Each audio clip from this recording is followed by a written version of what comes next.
بعد 3 أيام فقط من انطلاق العرس الإفريقي هنا في المغرب، الأجواء تشتعل والضغط يبلغ ذروته. اليوم يدشن محاربو الصحراء رحلتهم أمام منتخب ليس بالسهل كما يعتقد البعض. منتخب السودان صقور الجديان الذين يتقنون فن خنق الكبار. هل ندخل بالأسماء الرنانة والتاريخ؟ أم ندخل بمن يستحق تكتيكيا لضرب التكتل الدفاعي؟ اليوم سنعرض عليكم رؤية فنية قد تبدو صادمة للبعض، لكنها المفتاح الوحيد للعودة بالنقاط الثلاث. نعم، قد يكون الوقت قد حان لنرى محرز وبنجاح على دكة البدلاء. تابعوا معنا هذا التحليل العميق. قبل أن نبدأ التحليل ونكشف الأسماء ال7، لا تنسوا فضلا وليس أمرا الاشتراك في القناة، دعم الفيديو بزر الإعجاب، وتفعيل الجرس حتى تصلكم كل تحليلاتنا الجديدة. وجودكم معنا هو الدافع للاستمرار، وشكرا لكل من يدعم هذا المحتوى. قبل أن نتحدث عن تشكيلتنا، يجب أن نفهم من هو الخصم. منتخب السودان اليوم يعتمد على منظومة دفاعية حديدية تبدأ من وسط الميدان. لا يتركون لك مساحات في العمق، يلعبون ككتلة واحدة وينتظرون هفوة واحدة منك لضربك بالكرة الطويلة خلف المدافعين. مواجهة السودان ليست مباراة استعراض مهارات، بل هي مباراة صبر وتفكيك. إذا لعبنا ببطء في التحضير سنقع في فخ المرتدات. الحل ليس في كثرة العرضيات العقيمة، بل في لاعبين يملكون سرعة التحول والمهارة الفردية في المساحات الضيقة جدا. من هنا تأتي وجهة نظري التكتيكية. لكسر هذا التكتل نحتاج لأجنحة مزعجة.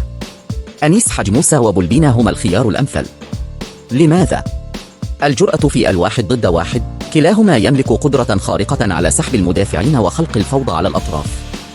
خفة الحركة، دفاع السودان يتميز بالقوة البدنية لكنه ثقيل نوعا ما في الدوران، وهنا يأتي دور عمورة كقاطرة هجومية في مركز رأس الحربة.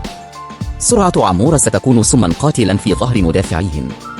أما العقل المدبر خلفهم فهو الموهبة إبراهيم مازا، لاعب يحسن تمركز، يستلم الكرة تحت الضغط ويخرج بها من أضيق الزوايا. مازا هو المحرك الذي سيغذي الثلاثية الأمامية بالكرات البينية التي تكسر الخطوط. خلف هؤلاء المهاجمين نحتاج لتأمين البيت. حماد عبد اللي في دور البوكس تو بوكس سيمنحنا القوة البدنية والمساندة الهجومية، وبجانبه ضابط الإيقاع إسماعيل بن ناصر. خبرة إسماعيل، هدوئه، وقدرته على الربط بين الخطوط تحت الضغط هي التي ستمنح المنتخب الثبات الانفعالي. في الدفاع، الرباعي الأنسب لمواجهة سرعات السودان في المرتدات هو بالغالي، أيت نوري، مندي، وبن سبعيني. دفاع يجمع بين الخبرة والقدرة على التغطية العكسية. أما في حراسة المرمى، فالمشاركة بلوكا زيدان تعطينا ميزة بناء اللعب من الخلف بدقة لضمان عدم تشتيت الكرة والاحتفاظ بالاستحواذ الإيجابي. قد يتساءل البعض، كيف نجلس قائد المنتخب وأسطورته رياض محرز وهدافه التاريخي بغداد بنجاح على الدكة؟ الإجابة ببساطة مصلحة التكتيك فوق كل اعتبار.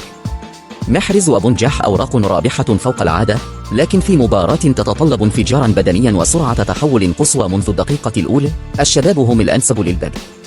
بقاء الخبراء على الدكة هو خطة الثانية، فدخولهم في آخر 30 دقيقة أمام دفاع سوداني منهك سيكون الضربة القاضية.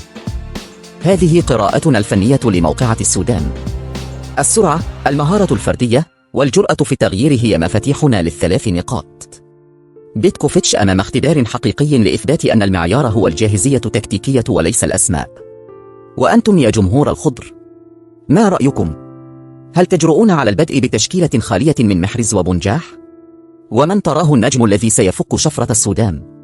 شاركوني بآرائكم في التعليقات، ولا تنسوا الاشتراك في القناة وتفعيل الجرس، لأننا سنكون معكم في تغطية يومية لكل ما يخص محاربي الصحراء في الكان.